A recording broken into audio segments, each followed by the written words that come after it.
Let it fly. Ready?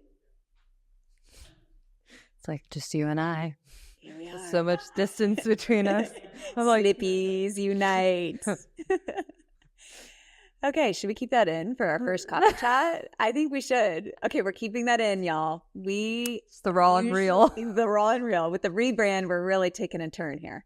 Welcome, everyone. First installment of Coffee Chat. So at least this is the first one that we're recording with the rebrand. So I've got Payton here with me today. You all know Dr. Payton. She is Doctor of Physical Therapy, EPLO instructor.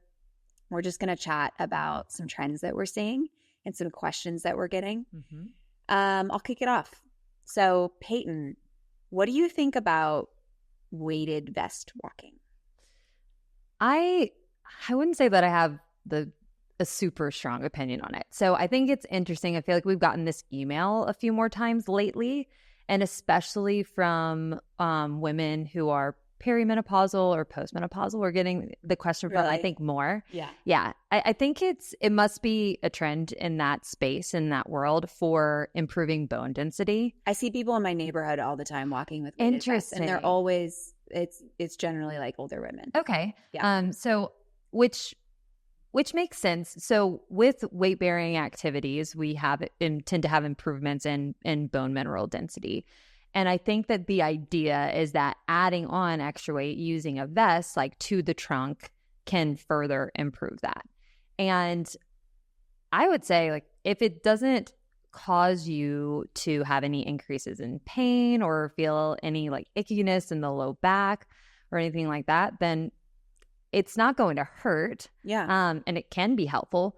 But if you don't already have the baseline established of just regular walking, that's where I would start. So yeah. I don't think someone needs to go out and buy a weighted vest in order to make improvements in bone mineral density. If you're strength training and walking, you're doing more than enough for that. Yeah. But if you're looking to add another element, could be a good option. And we'll see like slightly higher cardiovascular demands because you're adding on some weight. So that could be a good way of increasing that demand if you're finding that your usual walks aren't getting your heart rate up quite as high or getting you more into that zone 2 cardio. So that could be another idea for it too. Yeah, I think that's a great way to put it. It's like, it's probably not harmful. Mm-hmm. But yeah, I think it's just like a lot of people are like, I need to do weighted vest walking and cold plunging and all of these things, sauna all at once. And it's like, just get the basics.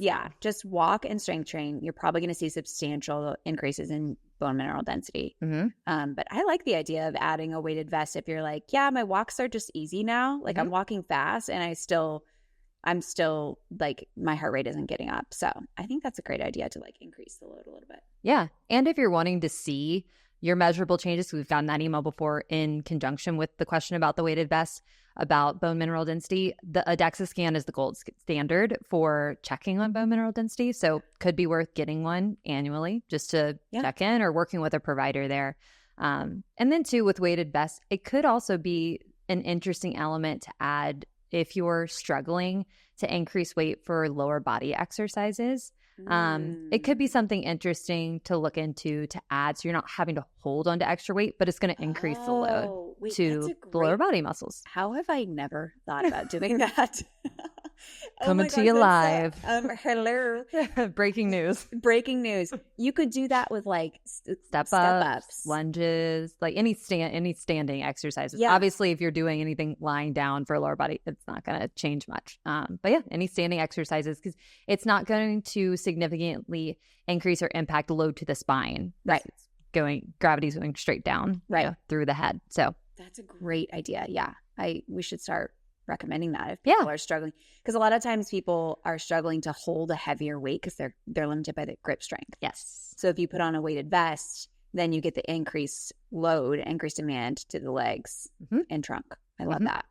As long as it feels good. If it doesn't feel good on your back, then it's never worth it. Yeah, never worth it. We don't do that. Yeah, love it. Cool. Yeah. Okay. Next thought. What are your thoughts on this new trend on TikTok of wrist weights, wearing wrist weights for doing your hair, doing the dishes every single day? Every day. That's the trend. What's the purpose? To quote unquote tone up the arms. Wait, wearing wrist weights to do your hair every day. So your arms. Like you're thinking about your Dyson, how long it takes to freaking Dyson your hair. Okay. It's already a struggle without My them. first thought is tendinitis in the shoulders. That's my first thought. Second thought, so people are doing it to like build muscle in their arms. They don't say build muscle, they say toning, but yes, we know that in order to quote unquote tone, you have to build muscle and lose fat. So they're thinking of it as it's doing all the things for them. It's slimming down their arms, quote unquote. Yeah, no, guys. Oh my gosh. It's a tough one. It's a toughie. Yeah. First of all, I think lift weights, and lifting weights close to failure is going to build muscle. It's not going to spot treat fat. Your wrist weights are not going to be spot treating fat. And if you're not getting close to failure, you probably aren't getting close to failure. It's going to burn. It's going to burn. It's going to be really, really uncomfortable and hard. You're just making yourself miserable for no reason. Yeah. And doing that, and like you said, doing that every single day is then just putting you at risk for overuse in your arms without seeing any significant changes in your muscle mass. Yes. So it's super counterproductive. I know I can understand why people would be like, well, we're kind of killing two birds with one stone, or I don't have the time to go and lift, so I'm just going to like multitask. But it is worth it to separate out your daily activities, your life activities with your lifting. Like just commit to 30-ish minutes 4 times a week of lifting. If your time really is that limited, start there and then build up. It's just not worth it. No, it's not worth it. In fact, you'd be better off doing one set of like shoulders, get close to failure in that one set. That could take you like 2 minutes. Yes. You'd be much better off doing that. And your shoulders aren't going to kill you. Right. Like it's not going to hurt. Yeah, and your neck. All the things. I just think about, well, I mean, how many like hairdressers did we treat as physical therapists? Yes.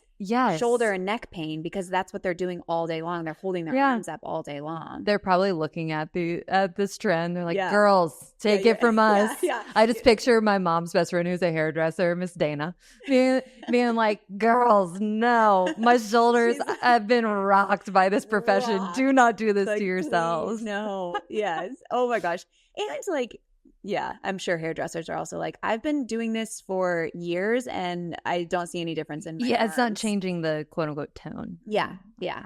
No. TikTok is always going to find a way to piss us off. Yeah. Always. Never fails. It's so funny. Okay. I have one more. Okay. So I get this question a lot. People's doctors are recommending them do Pilates for their back health. Like either they've had a spine surgery or just like their family practitioner is telling them like, oh, go do Pilates for your back pain. How do you feel about that? I feel really strongly about it. As a former, shocker. As a sassy in I don't know. As a former Pilates instructor and as a former treating physical therapist, and I used to treat in a clinic that had both. So I would operate both as a physical therapist and I would do private Pilates sessions on the reformer as well. Right. And we had a very clear separation there. If someone was coming in for pain, they're not coming in as a cash pay Pilates client. They're coming in as a patient. I think we just really run a lot of risk when using Pilates or any form of exercise, Evlo included, as rehabilitation. Yeah. Exercise, Pilates, all these things should not be used to treat an injury. We really, really, really recommend finding a reliable and valuable physical therapist, working with them or a different provider, working with them one-on-one to rehabilitate your injury, your issue, especially if you've had a surgery. And then from there, Pilates can be an excellent way to maintain spine health, to maintain core stability, trunk stability. But I think when we blur the lines too much between rehabilitation and general exercise to maintain like a balanced life and balanced core stability, we muddy the lines too much, and it can actually be dangerous and really risky. I agree. I think, that's why we really try to say like we are physical therapists, former physical therapists, but Evlo is not to treat injury or pain. Or it's not to rehab. It's none of that, because I just don't think it's ethical for us to say that because Right. we don't know every single person's body. Like we're a general program. So I also think that, you know, you can see really great, you can maintain spine health without doing Pilates every day. Right. Oh, yeah. Like spine health isn't just, people think it's like all about your core. And when they think core, they think abs. They think like abs and obliques. But your core is this canister that goes around your whole body. It's also your back muscles, your diaphragm, pelvic floor, lats, upper back, even chest muscle a little bit too, right? Connects on the whole trunk. So by working all of the different muscles of your trunk and working your hips too, because hips are, I mean, really everything. When we put it that way, it's kind of just everything. Your whole body works as a unit and as a team. So I think working each muscle in your body and getting strong in each individual muscle will contribute to spine health as a whole. I think a lot of people will have the idea like, oh, I need to get stronger in my core, so I'm going to go work my core every day. And then they end up overusing their core and just putting a lot of, you know, spinal flexion, a lot of reps through their trunk without allowing for proper recovery. And then they kind of see it backfire. So, you know, of course, there's a time and place for neuromuscular re-education, doing the same exercises each day, especially if your physical therapist is amending them. But there's a difference between that and like going to a really intense reformer class where you're working core really intensely for very long periods of time. Every single day. Every day. Yeah. Yep. There's a big difference. Big difference. Okay. That's it. All right, y'all. I hope you enjoyed these little coffee chats. This was fun, Payton. This was really fun. I'm excited for the next one already. All right, everyone. We will see you all next week. Same time, same place. Bye for now.